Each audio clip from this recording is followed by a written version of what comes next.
Mesdames, Messieurs, bonsoir. Bienvenue aux 20h sur Equinox Télévision. À la une de cette édition, signe précurseur des régionales 2020, Paul Biya lance le compte à rebours de ses consultations. Le président de la République vient de signer un décret portant répartition par département du nombre de délégués et chefs traditionnels appelés à constituer le corps électoral. Effondrement du pont Palar à Maroua, les habitants du quartier Balioul de plus en plus en danger sur la voie de contournement qu'empruntent désormais les gros porteurs en direction des villes voisines et du Tchad. Ils invitent le maire de la ville à interdire la circulation de ces gros engins en pleine journée. Voilà pour le sommaire.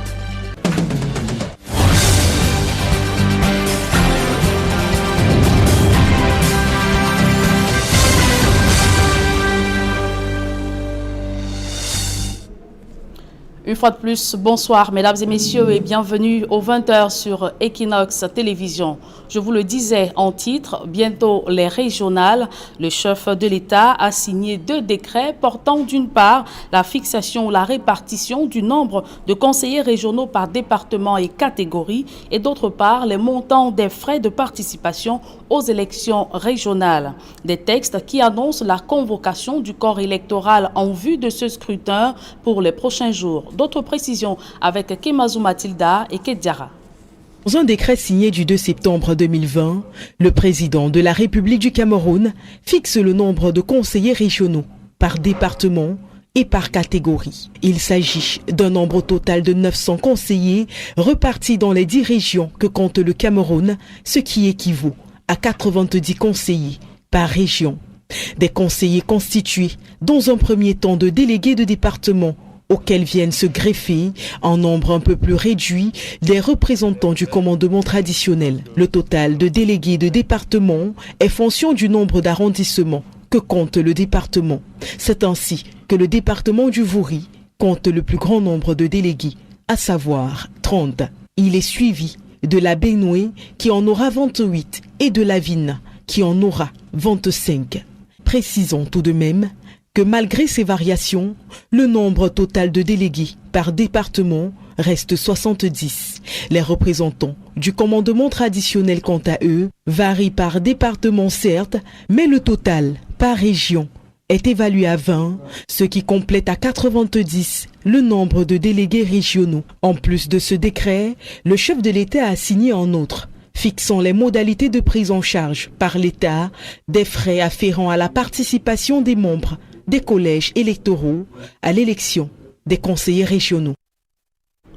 Et ces élections régionales nourrissent des débats très houleux dans la classe politique. Au-delà de la controverse sur l'opportunité de leur tenue dans un contexte de crise, certains leaders estiment qu'un flou entoure la loi pour ce qui concerne la place des chefs traditionnels. On voit tout cela dans ce reportage de Kemazou Matilda, Georges Mitterrandam et Donald Brice Kamgan. Pour la première fois, ils ont pris part à cette concertation régionale entre les CAM et les acteurs politiques. Autour de Pierre Titingwell, membre du conseil électoral en charge du littoral, les chefs traditionnels ont contribué aux côtés des formations politiques. Au menu, le bilan des inscriptions sur les listes électorales, le rôle de l'administration et surtout la place des autorités traditionnelles dans les conseils régionaux à venir. Sambaka trouve que le modèle d'intégration des chefs traditionnels dans les conseils régionaux présente de réels risques de les transformer en hommes politiques purs au détriment des us et coutumes dont ils sont censés être les dépositaires. La chambre des chefs traditionnels doit exister et les autres c'est les politiques. Sinon, qu'est-ce qu'on va subir? On va donc imposer aux chefs traditionnels de devenir des politiques et de choisir des partis politiques pour pouvoir diriger des régions. Je pense que l'esprit ce n'est pas cela. L'esprit c'est que nous ne perdions pas nos us et coutumes. Et au niveau de chaque région, nous devons avoir donc des chambres des chefs traditionnels. Sur cette question, Pierre Titingwell, comme les chefs eux-mêmes, estiment qu'il s'agit simplement de leur contribution à la gestion des affaires de la cité. Non, je ne pense pas. Je pense que les chefs traditionnels vont seulement les enrôler dans les problèmes nationaux, les problèmes du développement, le problème de la gouvernance, le problème de la démocratie. Ils ne doivent pas rester limités à la coutume, ce que nos ancêtres faisaient. Ils sont là aussi pour voir ce qui se fait aujourd'hui. Est-ce que les chefs traditionnels sont des sujets de second ordre. Nous sommes des citoyens comme tous les autres. Nous sommes des citoyens. Nous pouvons participer de la politique en restant chef. Pourquoi il faut nous remettre dans un coin parce qu'on est chef traditionnel? Parce qu'on ne réfléchit pas comme les hommes. On peut même être plus homme politique parce que nous vivons avec les gens. C'est la manière d'intégrer les gardiens de la tradition dans les instances de gouvernance qui fait débat, réagit un autre intervenant dans la salle. Pour les élections régionales en perspective, les préoccupations de l'opposition, c'est aussi l'administration réputée inféodée au parti au pouvoir, l'hypertrophie du RDPC.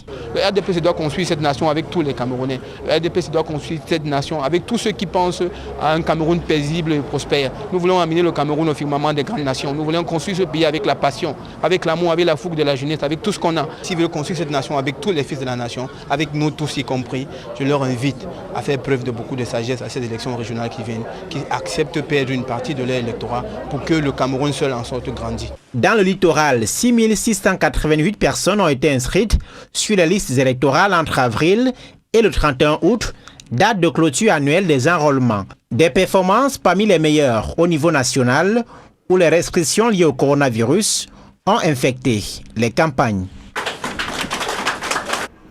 Et quelques semaines après la rencontre à Yaoundé entre le ministre de l'administration territoriale et les chefs traditionnels des régions en crise, le gouverneur de la région du Nord-Ouest, Adolphe Lélé Lafrique, a assisté à la deuxième réunion des chefs traditionnels de Fundong, c'est dans le Boyo. Ces gardiens de la tradition, dont quelques-uns ont récemment été enlevés, ont promis de tout mettre en œuvre pour le retour de la paix dans cette localité meurtrie par la crise. D'autres précisions avec Xavier Foucault. Fundong, chef-lieu du département du Boyo dans la région du nord-ouest Cameroun. C'est l'une des localités les plus affectées par la crise qui secoue les régions du nord-ouest et du sud-ouest du pays. Le seul lycée bilingue du coin avait été incendié et désormais abandonné dans la broussaille. Et les lieux de commerce sont presque inactifs. La vie y est bien plus difficile qu'avant. Nous essayons de travailler, pas moins d'écouler nos marchandises. La pauvreté nous agace. Les enfants ne vont plus à l'école.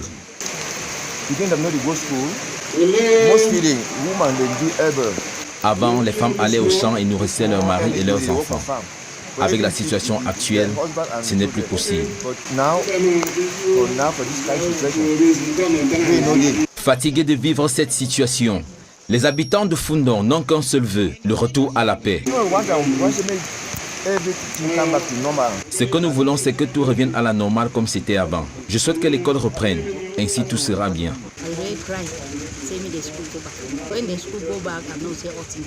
Pour résoudre ces problèmes, le gouverneur Adolphe Lélé Lafrique a tenu une séance de travail avec le maire. Il a également rencontré les chefs traditionnels, dont certains avaient été kidnappés selon des informations locales. Ceux qui ont assisté à la rencontre ont pris des engagements pour un retour à la normale dans la localité. Ils se sont engagés à appuyer les actions déjà entreprises par le chef de l'État au lendemain du grand dialogue national pour améliorer la situation dans la région du Nord-Ouest et du Sud-Ouest, en particulier dans le Boyo, où ils ont déjà contribué aux côtés des forces de sécurité, aux côtés des autorités administratives, à ramener une paix relative que nous avons pu apprécier en voyant que les activités économiques ont déjà recommencé. Les gardiens de la tradition ont également promis tout faire pour que l'école reprenne dès la prochaine rentrée scolaire. Le gouverneur a aussi rencontré les populations à la gare du coin, à qui il a exhorté de mettre sur pied les comités de vigilance. Il leur a également remis des kits de protection contre le Covid-19. Et le Premier ministre chef du gouvernement a présidé ce jour à l'immeuble Étoile à la toute première réunion du comité de suivi des résolutions du Grand Dialogue national. Les membres de ce comité ont relevé que beaucoup a été fait et suggèrent des pistes supplémentaires pour mieux implémenter les résolutions du Grand Dialogue national. Le compte-rendu de cette rencontre, c'est avec Joël Essengue et Guizogo. Après le Grand Dialogue national, c'est le temps de l'évaluation. Les membres du comité de suivi de la mise en œuvre des recommandations de cette rencontre avaient rendez-vous au Premier ministère. En sa qualité de président du comité de suivi de ces assises, le Premier ministre a rappelé que le chef de l'État avait privilégié le dialogue comme moyen de résolution de la crise dans le nord-ouest et le sud-ouest dès sa survenue. Dès les premières heures de la crise dans les régions du nord-ouest et du sud-ouest, le chef de l'État a toujours et sans relâche opté pour le dialogue comme moyen par excellence de résolution des préoccupations soulevées. Justifiant alors la convocation du grand dialogue national, il a indiqué que les travaux du comité de suivi entendent perpétuer la logique née du grand dialogue national. C'est dans cette perspective qu'il a bien voulu convoquer le grand dialogue national, instance suprême du dialogue à l'échelle nationale. Cette plateforme qui a réuni nos compatriotes de tous bords, issus des communautés locales, des villages, des métropoles urbaines et de la diaspora.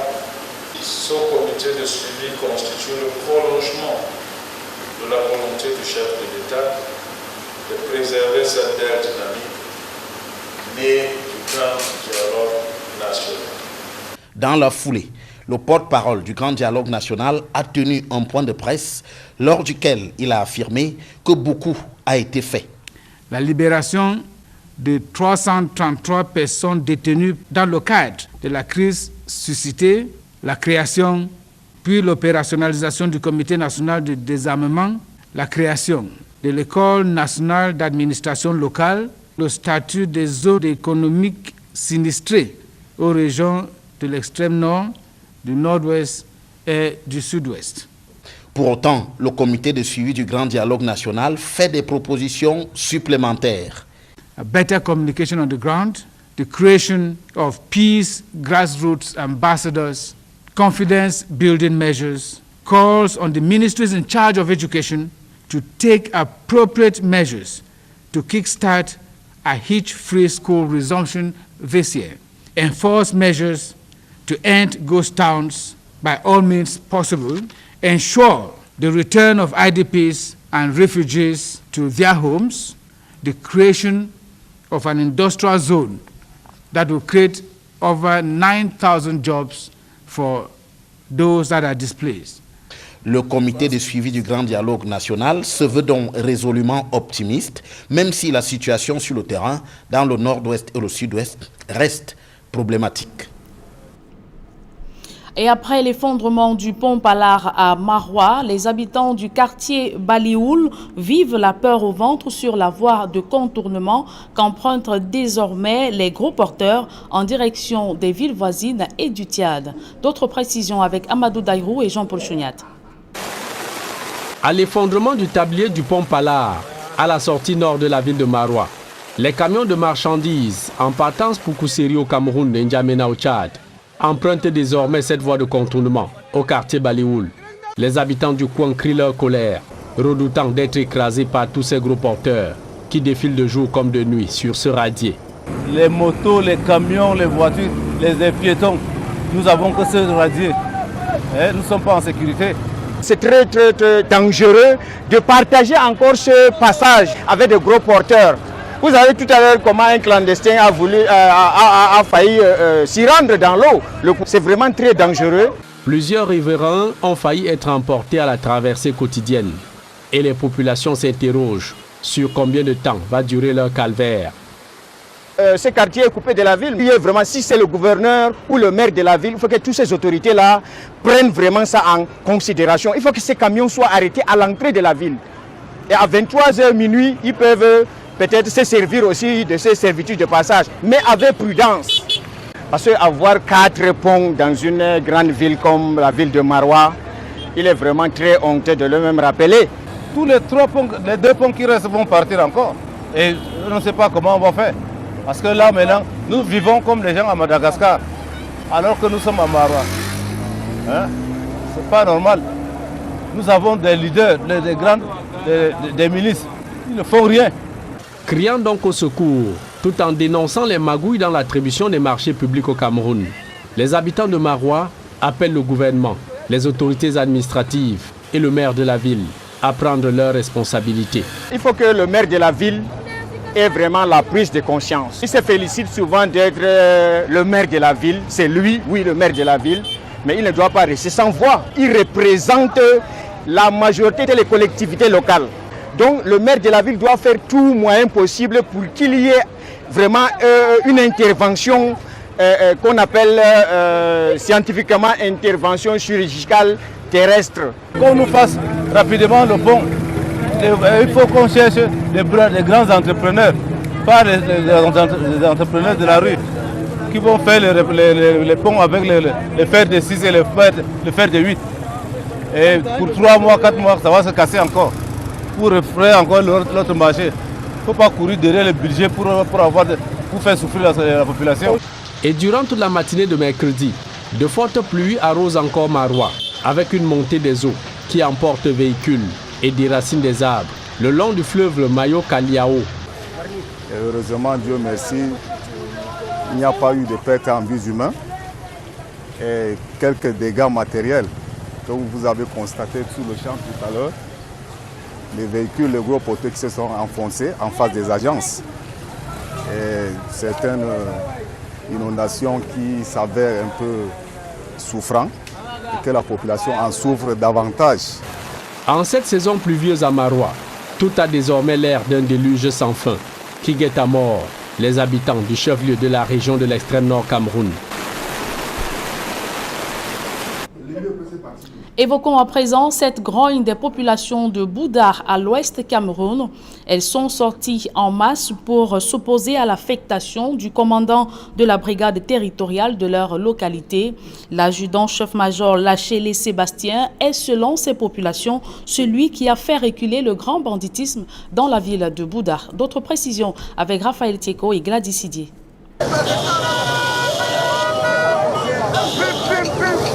De mémoire, jamais l'affectation d'un commandant de brigade n'a fait autant de remous.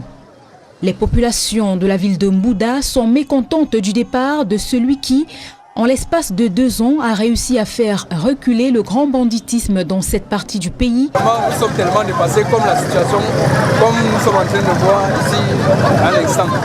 Tellement les bandits ici à Bouda, c'est devenu compliqué. Si bien où, quand on annonce qu'on va affecter le commandant, ça devient un problème. Nous soulignons que le commandant qui est ici, qui continue avec son travail.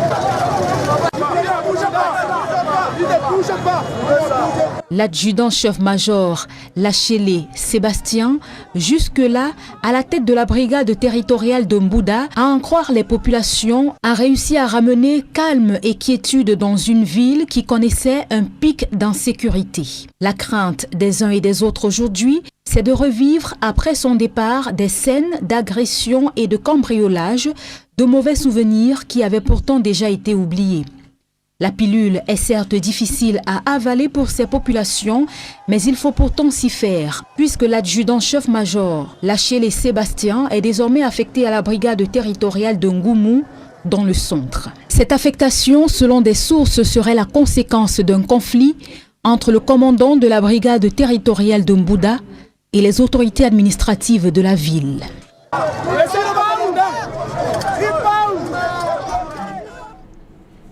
Expropriation des populations du village Tondé Carrefour à PK 28 pour construction d'un centre pour personnes âgées. Le ministre des Domaines et des Affaires foncières met fin aux procédures d'immatriculation qui étaient en cours. Henri Eyebe Aïssi, dans une correspondance adressée au délégué départemental des domaines d'UNCAM, vient de lui faire un état des lieux du site litigieux. Et à ce propos, je vous invite à suivre la réaction d'Adieda Lanry, il est sous-préfet de Yabassi. Le projet dont il s'agit de construction d'une maison d'accueil pour les personnes âgées est un projet dont l'importance n'est pas à démontrer. Mais alors sur le terrain, il y a quelques susceptibilités, quelques remous, quelques résistances sur le terrain, quelques désaccords qu'il faudrait lever avant que ce projet-là ne s'exécute. Nous sommes donc venus écouter les populations qui revendiquent des droits coutumiers sur ce site pour leur expliquer que rien ne sera fait au détriment de leurs droits coutumiers et que tout sera fait pour que ce projet-là se réalise dans une atmosphère de calme et en harmonie avec la communauté de Tondé-Carrefour. Ouvrons à présent le chapitre éducation de ce journal. À quelques semaines de la reprise des cours, les étagères des librairies sont vides. Difficile d'importer des manuels scolaires du fait de la pandémie du coronavirus. Les libraires qui déplorent cette situation affirment que même le maintien de la plupart des livres au programme l'année dernière ne leur garantit pas de bonnes affaires. Sylvestre Hippolyte Zangao et Georges Mitterrandam. Alors que plusieurs de leurs étagères sont vides, les libraires dépoussièrent ceux des livres invendus l'année dernière. Dans cette librairie, la pandémie du coronavirus ne facilite pas l'importation des manuels scolaires. Comme tout le monde était confiné, les livres n'ont pas pu être édités à temps, même si c'est édité le transport, c'est-à-dire le transport chez l'éditeur. Au port d'embarquement, ce n'est toujours pas facile. Si c'est là pour arriver au Cameroun, c'est toujours un peu difficile. Donc les livres en ce moment, il n'y en a même pas sur le marché, il n'y en a pas. Moi particulièrement, les fournisseurs nous ont dit d'attendre l'année prochaine, les fournisseurs européens, d'attendre l'année prochaine. Bon, pour beaucoup de ces raisons-là. Et que même sur le plan financier, il faut attendre un peu parce que c'est une situation qui est un peu globale. Pour l'année scolaire à venir, les livres au programme ont été reconduits à quelques exceptions près. Mais jusque-là, les bonnes affaires ne s'annoncent pas, affirment les libraires. Au moment où on passait en livre unique, ce n'était pas préparé. C'est-à-dire qu'il faut préparer au bout de 2-3 ans avant de tomber en livre unique.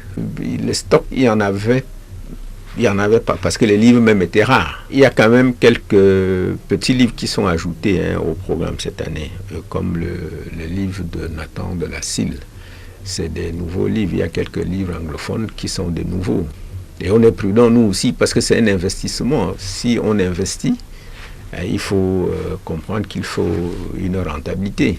Donc on est prudent avec cette situation. À quelques semaines de la rentrée scolaire, les parents se font rares dans les librairies. Beaucoup d'entre eux évoquent l'absence des moyens financiers. Le rapport annuel sur la mise en œuvre du programme des réformes économiques et financières de la CEMAC vient d'être publié. Cet outil, mis en œuvre pour le suivi des résolutions de sortie de la crise économique en 2016, présente un taux d'exécution des objectifs de 61% en 2019. D'autres précisions avec Eric Fopossi et Dalastiana. Dans le rapport annuel 2019 du programme des réformes économiques et financières de la Communauté économique et monétaire de l'Afrique centrale, bref CEMAC, le bilan de l'initiative prise il y a 3 ans est plutôt prometteur sur les 5 piliers définis pour la relance de la sous-région, à savoir les politiques budgétaires, la politique monétaire et le système financier, les réformes structurelles, l'intégration sous-régionale, la coopération internationale sur la période 2017-2022. Le secrétaire permanent du bref CEMAC, Michel Sir Gina Webou, était face à la presse à Brazzaville au Congo. Par rapport à l'ensemble des cibles du PREP CEMAC à l'horizon 2022, le taux de réalisation a obtenu en 2019 un score de 61,4%. En fin 2018, ce taux de réalisation était de 44,5%. Ceci met en lumière une accélération de la mise en œuvre du programme en 2019. Cette accélération de la mise en œuvre du PREF CEMAC en 2019 est la conséquence de la progression de la production pétrolière dans tous les pays, à l'exception de la Guinée équatoriale, mais aussi une bonne tenue de l'activité économique non pétrolière au Cameroun, au Gabon et au Tchad.